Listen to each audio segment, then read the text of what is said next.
Jad stands at the front, or prow, of a ship as we open Meridian issue 15. He's armed with a sharp harpoon. His clothes and skin are torn, with small cuts all along his body. Small black winged rodents, think like literal rats with wings and with glowing beady green eyes, cling to his body, to the ship. They flit through the air around him. They're everywhere. A massive shadow looms over Jad, and he clutches the harpoon's shaft. I'm right. I know I'm right. Besides, it'll have to go through me first. Well, isn't that exciting? Sephie's narration in this scene is calm and distant. She muses on what life is like in Meridian right now. Everyone she knows would be going about their routine. Work, eat, rest. Work, eat, rest. Oh, she misses it. Clearly, that is not the case here, and it goes to show how much has changed since Sephie left for Cadador. This irony is perfectly displayed with the dramatic action-promised image of Jad, a perfect synthesis of word and image, which is what comics are supposed to be. Off-panel, we see a voice tell the young one to stand tall, and of course, it's the muse of Geeton. She stands on top of the rock that fell last issue, having just cast aside the storm. We've moved back a step in time from our opening page. The joining of souls will make stronger the sigil-bearer's resolve, she says. The coming storm must be denied. The muse points. Her words are colored with power. You. Jad blinks. Take a vessel to seek and join she who unites sky and earth, Jad Takati. Jad is mostly confused by this, but Phoebe knows what she's hearing. This old crone is sending her Jad away. The muse speaks with power again. Go. The Minister of Meridian needs you. But she's dead, Jad replies sadly. No, she lives. The muse's eyes gleam, and Jad can see. Inside his mind's eye, he can see Sephie alive. He can almost see where she is. He lifts Phoebe by the armpits and shouts out, Sephie's alive! Phoebe is a little less than elated. It would be great if Sephie was alive, Jad, but she isn't. And why should they take the word of some crazy old lady who sells them this line of bullshit, what they all want to be true? Jad just can't leave them. You are not old enough to remember, the muse says to Phoebe, but you are John Takati. John does remember her. Jad asks his father if he should believe her or not, so John confirms her identity. You are the same woman that Turo spoke of, aren't you? The one from the caverns. The muse is forever and unchanging. John takes a moment to think. He knows what he's sending Jad off into on the world of Demetria, and he gives Jad his blessing. Bring our minister back to Meridian, he says. Bring her back to Hesperia, Mira adds, the name of this new colony. Tell her the island has a name but still needs a minister. The pair hug Jad, and he shucks off his raincoat. He runs towards the nearest boat, promising to be back as soon as he can. Phoebe watches him go. Maybe Sephie won't want to go anywhere but to Meridian with you. Is that rain on her cheek? Or a single tear? My name is Ben, and this is Comic Book Breakdown episode 32.14, A Meridian of Pirate's Life for She.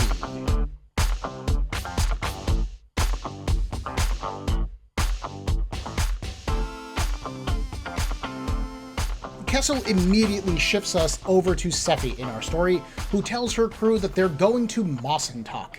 She expects that the farmers there will be open to their idea of a new economic bloc. She then thanks her crew for trusting her, which not only serves to reintroduce us to the cast, but explains their personal motivations for coming along. Kotzen and the loggers feared for Sephie's safety. The Anheim botanists, Krenner, Race, and Sereg, are secretly sharing Anheim's findings with the rest of the world. And some, like Darren, have their own personal motivations. But they are all joined together for one cause, and we all look to the sigil on the sail. And we aren't the only ones looking. Through a spyglass, a Cadadorian ship notes that the sails mark is an unregistered one. They are violating the trade corridors without obtaining the necessary registration. The second in command of the ship, a stern-looking woman, asks Captain Patgian for his command. He lowers the spyglass. Dressed in Cadadorian red and black, the captain has one arm. If you remember your Meridian well, you might remember that we've met this guy before. Can you remember him? With a mad look in his eye, he answers, "Take them." Over at Sephie's ship, a ball of skyfire streaks overhead. Sephie shouts out, "Too short!" But none of her crew are experienced enough sailors to know what that means. "It means down!" she shouts. "Now move!" And then she streaks off to handle their attacker. As Sephie flies towards the Cadadorian ship, we can see them readying another shot from a catapult on the deck. "The Minister of Meridian demands their attention!" And they are all watching her. A pair of them even sarcastically comment that, yeah, she wants their attention. She's got it. Captain Patgian stares at her in disbelief, though. "You're dead. I saw you fall. I had to be the one to tell him." Sephie recognizes this man as well. She floats in closer, noting his missing arm. "Did he do that?" The captain's remaining hand brushes where his other arm should be. "Yes, he considered me responsible for your accident." Nearby, a Cadadorian soldier sees an enemy that they did just fire upon approach his commanding officer. He readies a crossbow bolt. Sephie, meanwhile, lands next to Patgian. If it wasn't for her sigil, she would be dead, she says, but she forgives him nonetheless. And she proves this by healing his arm. She regrows the whole dang thing. "Let this be a message to Elan," she says with a kind smile. "Tell him that I intend to fix things. Bigger things." Across the sky, Darren has been watching Sephie with her own spyglass. She sees the assassin preparing to strike and sighs. That girl has got to watch her back. Darren then ties a rope around her belt, grabs her own crossbow, and rolls off the side of the ship. She plants her feet on the underside of the prow, bends backwards, aims, and she fires. A crossbow bolt grazes Sephie's shoulder, but leaves her otherwise unharmed. She twists around to see the would-be assassin fall over, a bolt in his shoulder. Fear cut through Sephie then, faster than any crossbow bolt could. She hadn't thought what it would look like approaching the captain as she did. She was busy thinking too nice. Another chunk of skyfire launches towards Sephie's ship, perhaps in retaliation for Darren's attack. Regardless of reason, Sephie streaks towards it. Using her force field, she blocks the blast in mid-air. And this realization hits her like an explosion. Even if they did form a new trade union outside of Cadador, they would still need to use the sky routes, which Cadador controlled. Elan controls those routes because he guards them, like with this ship, but what if he couldn't protect them? What if someone barred the way? Not even for forever, just long enough to prove that Elan could be defied. Then Sephie wouldn't need to go looking for allies. They could come to her. With her force field still dripping with skyfire, Sephie arcs back towards the ship. She warns them that the next shot of skyfire will be sent right back to them. Sephie then tells them to go home and tell their minister this. He doesn't control the trade corridors anymore. We do. His attempts to regulate them will be met with resistance. Me. Then she flies away, back to her ship. The second in command looks to Captain Patgian. "Do we engage?" "No," he says. "We go home. We have an important message to deliver." Author Barbara Kesel primes us for excitement right on our opening page of this issue. Jad standing alone against something and then sent off onto a quest. He's finally sent to be reunited with Sephie. Huzzah! This forward momentum rolls us right into Sephie's scene, but let's take a little moment. I loved the pushback that Phoebe gives in the opening sequence. Ever since Sephie left, and more specifically since she died, Phoebe has been convinced that it's going to be her and Jad until they die. Back when Mira and John got married, Phoebe was already fantasizing about her own wedding day even. So when this strange little woman shows up from nowhere and tries to send Jad away, suddenly her future's threatened. It makes sense that she would argue against finding Sephie.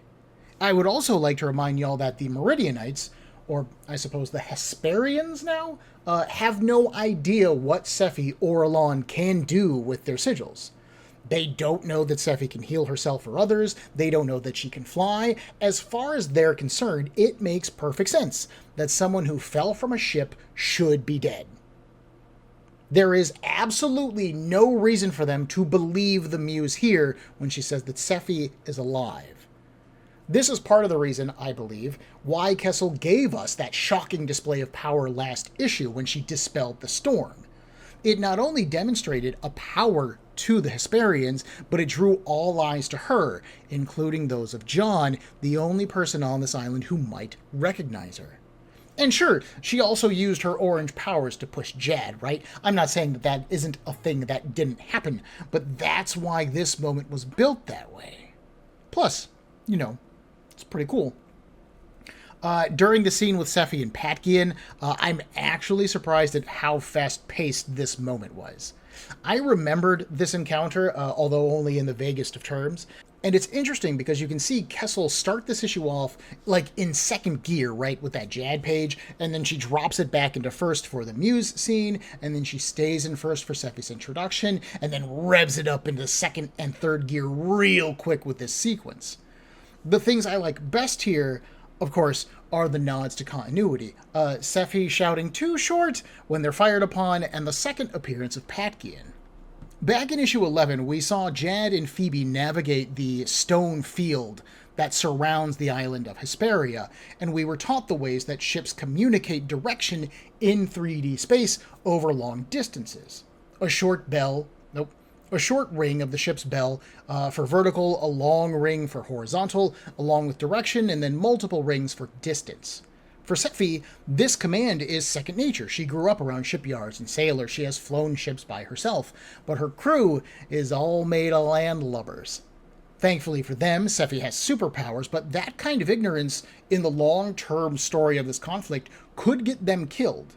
This is a great use of Meridian's history and world that Kesel has been building, and it also tells us that these people have a steep learning curve to go through if they're going to be effective sky pirates in the future. Similarly, Patkian was the man who pursued Sephie when she fled Cadador back in issue 4. He was the guy who saw her fall, and he is also the guy who told Elan about it.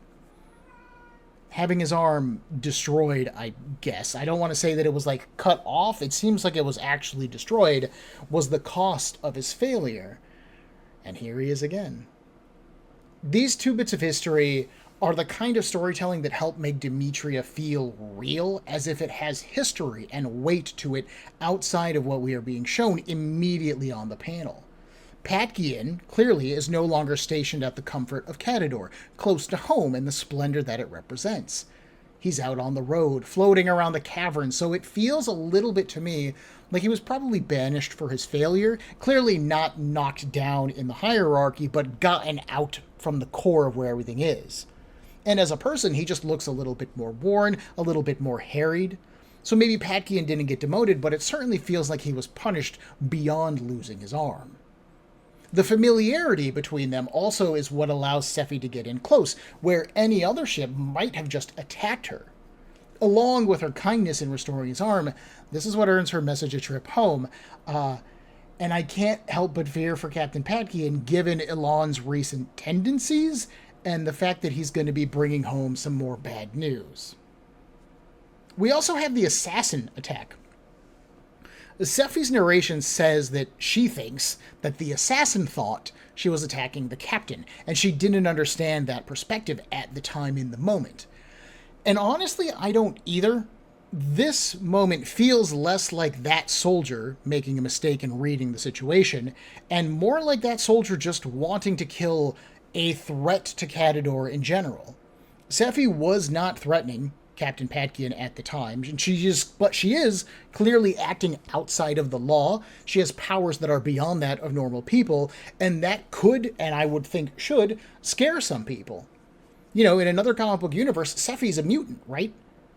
I don't think that this particular assassin-y kind of guy was defending Patkian. I think he was just doing his job, and that job is murdering the enemies of Cadador. And these people are clearly the enemies of Cadador. Darren being the one to save Sephie is great, though. It's just a perfect moment of cool badassery with her jumping to action with little thought, fear, or second-guessing. I don't ask, I do, Darren said last episode when she was apologizing to Sephie, and she sure does here.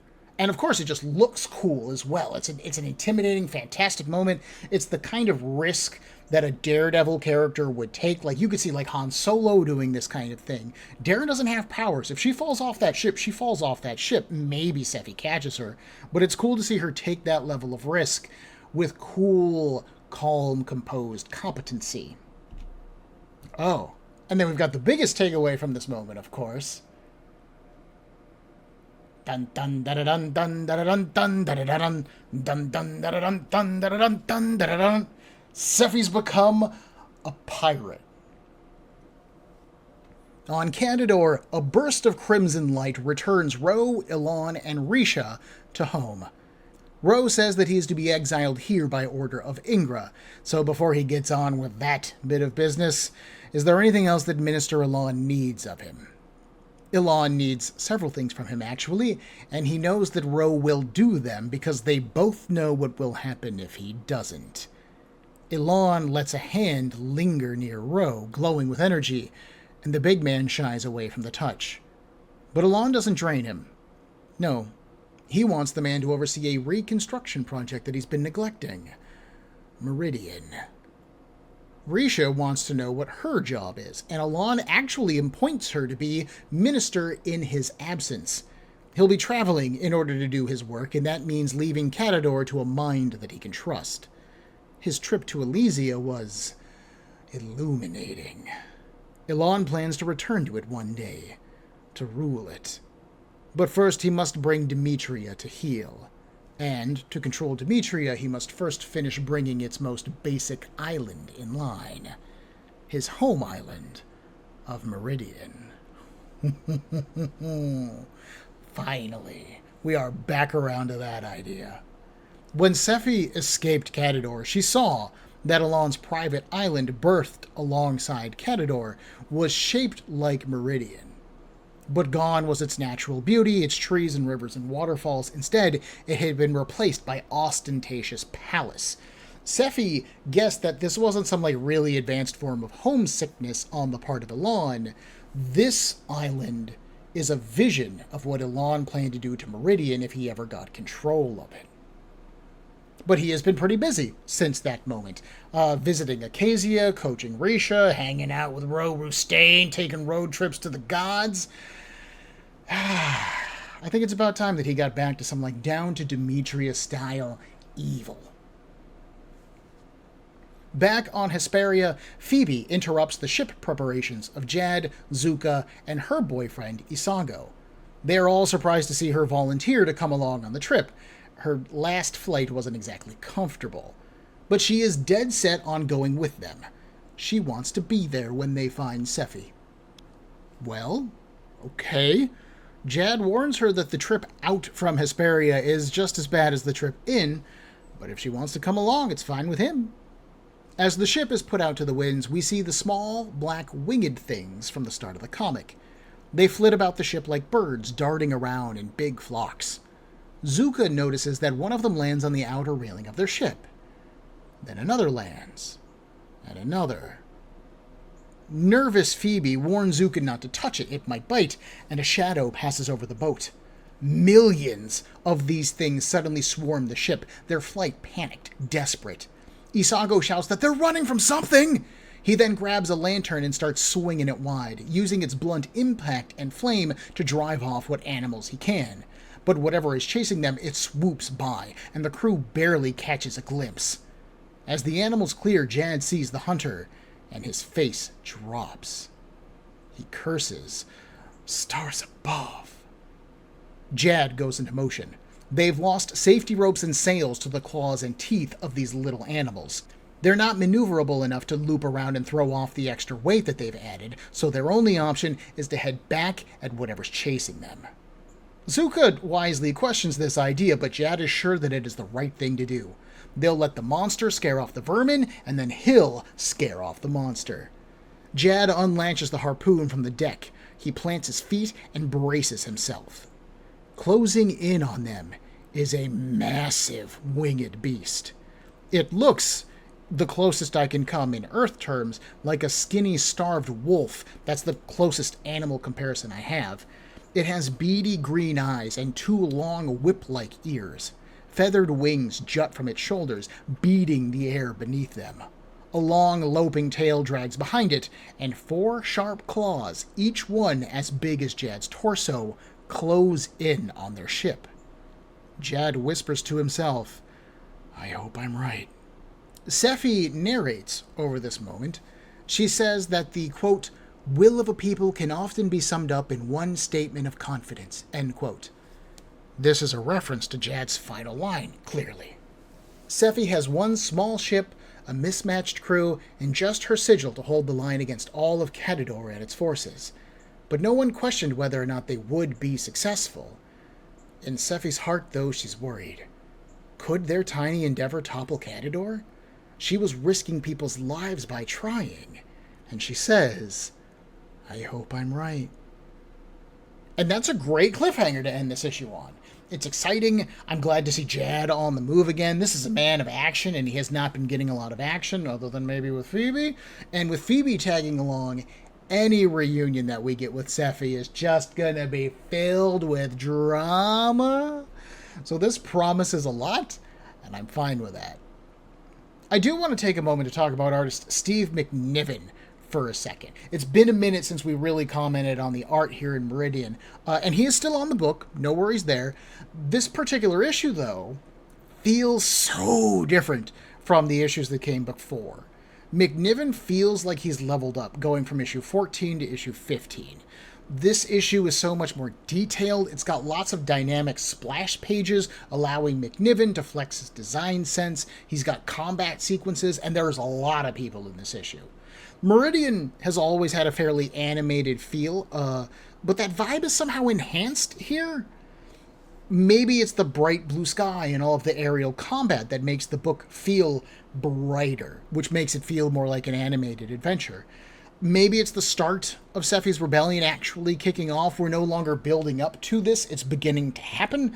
And then we've got Jad's quest. So maybe it just feels like the book is more adventurous all of a sudden. It's obviously hard for me to pin down, but this issue just feels more. McNiven does keep the camera a bit farther away from the cast than he normally does. In previous issues of Meridian, McNiven generally keeps the camera fairly close in on the cast, which makes sense. Keeping the camera in close allows the artist to focus on their facial expressions and their acting. And given how much of this run has really been based around drama and interpersonal conversations, it makes sense to focus on the acting over the action. But this issue doesn't really do a lot of character work. And it's there, don't get me wrong. That one shot of Phoebe with a single potential tear gathering in her eye as Jad runs off to another adventure. Perfect. It immediately sums up everything you need to know about Sephie and her relationship with Jad. But this issue in particular is an action issue. And so McNiven pulls the camera back. We spend most of this issue watching ships and Sephie flying through the air and doing loop-de-loops, or we're watching Jad with the vermin, and that means keeping their ships in frame, which means we're focusing less on the individual characters and more on the environment and the way that things are moving. Again, this doesn't mean that we don't get any close-ups throughout the issue, or that the artwork of drawing the human body is phoned in at any point. That scene where Darren leaps off of the ship and then plants her feet and firing upside down and backwards, that looks incredible. Good luck, anybody, to drawing something like that. McNiven, however, makes it look easy, and that makes Darren seem all that much more impressive. This wasn't a feat that she pulled off. This was just one more thing she's done. Who cares? Special props to inker Tom Simmons and colorist Morry Hollowell as well. This is their 4th issue teamed with McNiven, and I do think that it's probably this team's experience working together that is really beginning to show here. Simmons is inking tons of details in this issue, and Hollowell has to handle the bright skies of Sephie's pirate scene, the dark shadows of Cadador, and really, when we shift to Cadador, it's dark purples all over the place, deep dark reds, black skies, and then, of course, we have the impending doom of Jad's ending with this big creature coming in and the gray sky surrounding Hesperia, and he colors all of this stuff super well. It still feels like one cohesive world, but in completely different environments. Next time, we're actually going to go on a little bit of a side quest. You see, during issues 14 and 15 of Meridian, Roru Stain took Alon and Risha to his home planet, Elysia, home of the godlike first. We just covered all of this. And we didn't really get to see much of what happened there. The scenes were incredibly disjointed, jumping from Alon's arrival to him being attacked, and then him saying goodbye in this issue. We were given no context for who the first are, we barely see Alon interact with any of them, and the scenes just kind of feel a little bit out of place. Kesel does her best to get the point across. Alon learns that he can soak up energy from the first, and his ambitions have grown because of this, but it feels like we're missing something. And that's because we are. One of CrossGen's promises to their audience was a disdain for crossovers. Yes, their books were all connected. Yes, if you bought more than one, you would get a larger picture that you wouldn't have seen otherwise, but you would never have to buy part 1 of a story in Meridian, and then part 2 of a story in Scion, part 3 in Mystic, so on and so on, like you would have to do for if you were buying a comic from Marvel or DC when it was involved in a crossover. Well, the trick with that is that's kind of what happened here. When Alon teleported to Elysia at the end of Meridian issue 14, he actually appeared over in the first issues 9 and 10. And when that scene ended, we would then move back to Meridian 15, where Alon returns to Demetria. It's time for an unofficial CrossGen crossover. I will be presenting Alon's visit to Elysia in all 4 parts of its godlike glory so that we can get the full understanding of what he saw, learned, and what it means for the broader CrossGen experience. However, I will only be covering the parts of the first 9 issues, I will only be covering the parts of the first issues 9 and 10 that relate to Alon. Any of the stuff that is specific to that book, its cast, or its ongoing plot lines is going to get skipped because I don't want to be here forever. I do, however, want to present you all with Alon's full experience, given that it's been so long since we got to see Alon's story and journey, and obviously this journey to Elysia represents such a huge step up in his ambitions and goals. So join me in a week for Comic Book Breakdown episode 32.15 of Meridian, Tripping with the Gods. If you enjoyed this episode of Breakdown, please make sure to hit that like button, and if you are not subscribed to the show, then click on that as well. I love getting feedback, and I would really appreciate it if you did so. If you have any questions, concerns, or would like to suggest a comic or a series to me, Breakdown can be found on Facebook, Instagram, and on a variety of podcast platforms, with links in the description for this episode below, as well as the email cbbreakdown@gmail.com. Thank you for your time and attention.